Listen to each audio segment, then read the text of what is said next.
गई। और ब्रज में एक से एक बड़ी बड़ी भी है।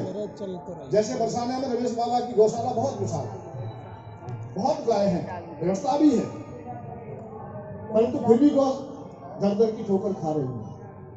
तो ऐसा लगता है कि गौशालाएं पूर्ण विकल्प नहीं है, क्योंकि गौ माता की रक्षा हो जाए या व्यवस्था हो जाए। गौ माता भाई एक गाय है, वो कम से कम ज्यादा भी नहीं तो 10 या 12 बार तो कम से कम बच्चे देती है। हर साल मतलब उसकी प्रगति होती है, हर साल बच्चे होते हैं और 8 साल बढ़ते हैं। अब बात इस बात की है कि हम आर्थिक युग में जी रहे हैं, तो अर्थ की अवस्था को देखते हुए हमें गौ माता की आवश्यकता कितनी है। केवल हम शास्त्र पुराणों को ही पढ़ करके निर्णय लेकर के बैठ जाए कि 33 करोड़ देवता वास करते हैं या हम लोगों का आशीर्वाद मिलता है, तो उसे तो मैं देख नहीं रहा हूं, क्योंकि ब्राह्मणों का गांव है, मेरा बामन ठाकुरों का गांव है, और वहां पूरे में जाल लगा दिया जाता है। कोई गौ माता के लिए सम्मान नहीं देता। और चारे की बात छोड़ो, रोटी का टुकड़ा भी नहीं मिलता है। पहले तो चलिया निकलती थी घर से, वो भी परंपराएं हमने अब त्याग दी है, छोड़ दी है। तो संत महात्मा वक्ता प्रवक्ता हम सब लोग बैठे हैं। गौशाला की व्यवस्था थोड़ी अधूरी है, परंतु फिर भी मैं ये कह रहा हूं, सहयोग तो करिए, निश्चित कीजिए।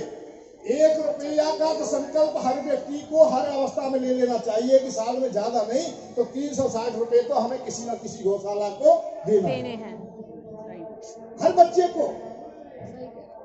हमारे घर में 8 सदस्य तो उसके हिसाब से 1-1 रुपया, यार बीड़ी भी पीते तो हमें तो ऐसा लगता है 20-25 रुपए का बीड़ी पी जाती है। छोटे से छोटा कोई खर्चा होता तो 1 रुपये में कोई खर्चा नहीं। तो ये संकल्प तो रखिए कि गौशालाओं की सहायता निरंतर करनी है, परंतु गौशालाएं हमारा विकल्प नहीं है, इसके लिए भी हमें खोज करना चाहिए।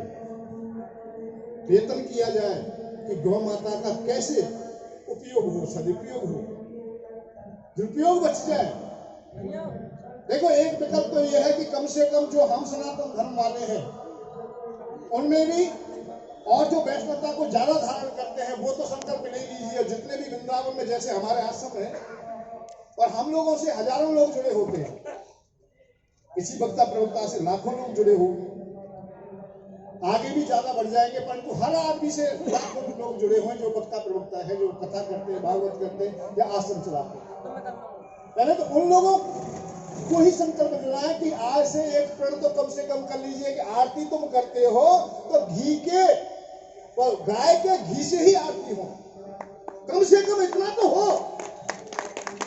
हम डब्बा ले आते हैं, उसी में से आरती करते रहते हैं, पता नहीं लगता है किसका घी है, कैसा घी है। और जो बड़े बड़े आश्रम हैं उनसे मैं अनुरोध और करूंगा कि वो ये संकल्प लें कि हम अपने आश्रम में जितना भी दूध उपयोग में आता है, घी की आवश्यकता है, भंडारे में घी की आवश्यकता है, हवन में आवश्यकता है, आरती पूजा में आवश्यकता है, वो हम केवल गाय का ही घी, गाय का ही दूध उपयोग करें। गाय की रक्षा हो जाएगी, किसानों की जीविका बन जाएगी। मैं इशारा करना चाह रहा हूँ, यदि वृंदावन धाम ही ये संकल्प ले ले कि गाय के दूध के अलावा हम कोई दूध प्रयोग नहीं करेंगे, तो गांव में सब लोग गाय पालने लगेंगे, उनकी जीविका चल जाएगी। 40 रुपया किलो दूध की बात नहीं, 100 रुपया किलो भी मिले तो भी बहुत सकता है, क्योंकि गुण भी बहुत है। और गुण मत हो, हमें गौ माता की रक्षा करनी है, हर चीज में सब्सिडी मिलती है या दी जाती है, तो हम क्यों नहीं दे सकते। हम गौशाला में करोड़ों रुपया लगा बनाने में खर्च कर देते हैं, करोड़ों की जमीन आती है वृंदावन में ली जाती है, फिर उनके रखरखाव के लिए, भोजन की व्यवस्था के लिए उन करोड़ों रुपया का दूध महंगा खरीद लीजिए। बस गांव वाले की गारंटी मेरी है, मैं हर गांव में घर में हम गाय बनवा देंगे और बनती है। बात क्या है कि वृंदावन में ही ये दूध लेकर के आता है तो उंगली डाल के आश्रम वाले देख लेते हैं, अरे ये तो ये पतला है, ये नहीं, भैंस का दीजिए। हम लोगों का थोड़ा संकल्प ये भी ले लिया जाए कि हम कोशिश करें कि ज्यादा से ज्यादा गाय के दूध का उपयोग करें। छोटे बच्चों को हर अवस्था में गाय का दूध पिलाएं, महंगा मिल जाए, भैंस का 40 रुपए लीटर मिल रहा है तो उसे 50 में ले लीजिए, बच्चों को पिलाइए, मेधावी होंगे, बुद्धिमान होंगे, बलवान होंगे और स्वास्थ्य तो अच्छा रहेगा।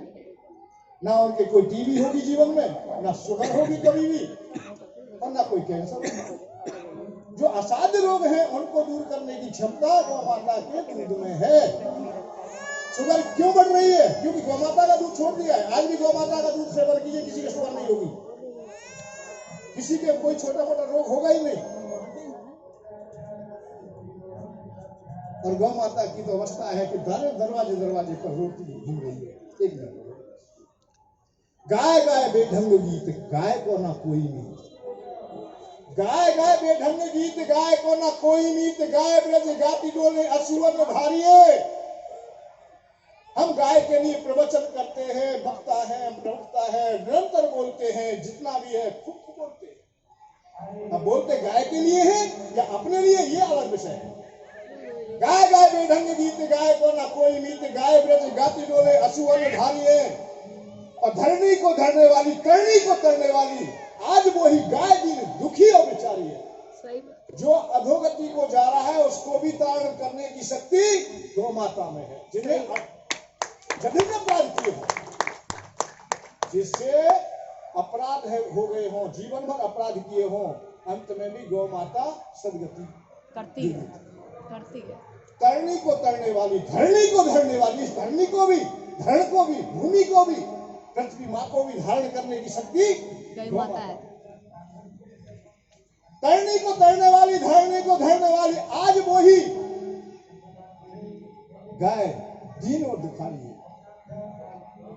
जीवन के जीवन को गाय कैसी लागे प्यारी, जीवन के जीवन की निज कर मारी है। जीवन के जीवन को, जीवों का, समस्त प्राणियों का जीवन कौन है? माधव भगवान कृष्ण। जीवन के जीवन को गाय कैसी लागे प्यारी, और जीवन के जीवन की निज कर मारी है। उसी के जीवन की, जिन्होंने कृष्ण ने आत्मा समझा था उसे, उसी को हमने हाथों से फेंक दिया, कसाईयों को दे दिया। कल जो बछड़ा मरा था उसको बड़ा चढ़ाने में, गौ में, गुदा में, उसके में गंदा कर दिया था। चढ़ाने वाले उन्हीं किसानों ने, उन्हीं लोगों ने। जब मरा था तो हम कसाईयों के हाथ में हम स्वयं दे देते हैं। गैया चराने वाले सुन ले ब्रजवासी मेरी, तेरी गाय दीन और दुखारी है। तेरी ये दीन दुखारी गाय है। आज हमारी आत्मा रोती है, जो गाय की चर्चा तो बहुत चलती है, समाधान हम कम खोजते हैं। दो ही समाधान है इसके, कड़वे है। एक तो बहुत मीठा है कि दूध का संकल्प लीजिए कि दूध हम उपयोग करेंगे गौ माता का, किसानों की जीविका बन जाएगी, गौ माता की रक्षा हो जाएगी। ये साधारण बात नहीं कह रहा हूं मैं। आश्रमों में कोशिश कीजिए, मंदिरों में कोशिश कीजिए कि गौ माता के घी से ही यज्ञ होगा, भंडारा होगा, हवन होगा, पूजा होगी, अर्चना होगी, जिससे हमारा आत्म कल्याण भी होगा, गौ माता की रक्षा भी होगी और किसानों की जीविका भी होगी। और दूसरा है कि गौ वंश को यही रोका जाए जिससे कि हमारा मान सम्मान सब बच सके। केवल जैसे सब सीमित ही गौ माता पूजा के लिए, अर्चना के लिए रहे, बाकी ना रहे। गौशाला में जितनी गौ माता आ गई है, आगे वंश परंपरा न चले उनकी, उन्हें रोक दिया जाए। ये कड़वे शब्द है मेरे, कड़वा पन है, हृदय में पीड़ा है, टीस है। मुझे क्षमा करेंगे, मेरा नाम मेरे गुरुदेव ने इसलिए कर्मयोगी रखा था, तो कभी आवेश आ जाता है, क्षमा करेंगे। जय श्री राधे, जय श्री कृष्ण। बहुत बहुत धन्यवाद कर्मयोगी जी का दिव्य, अद्भुत और ओजस्वी वक्तव्य हम सभी ने श्रवण किया। ध्यान आकर्षित आपके इस तरफ कराना चाहेंगे कि इन्होंने सच कहा है। जब जब पृथ्वी पर पाप और अत्याचार बढ़ने लगता है तो माता पृथ्वी गाय का स्वरूप ही धारण करके गोविंद से प्रार्थना करती है और तभी गोविंद का अवतरण होता है। इसके लिए गाय की जो स्थिति है ये बड़ी ही दयनीय है, हम सभी के लिए विचारणीय एवं अपने जीवन में ये वक्तव्य उतारने वाला है। आपको मैं कहूँ कि कुछ लोग तो छपने के लिए काम करते हैं और कुछ लोग छुप कर के काम करते हैं।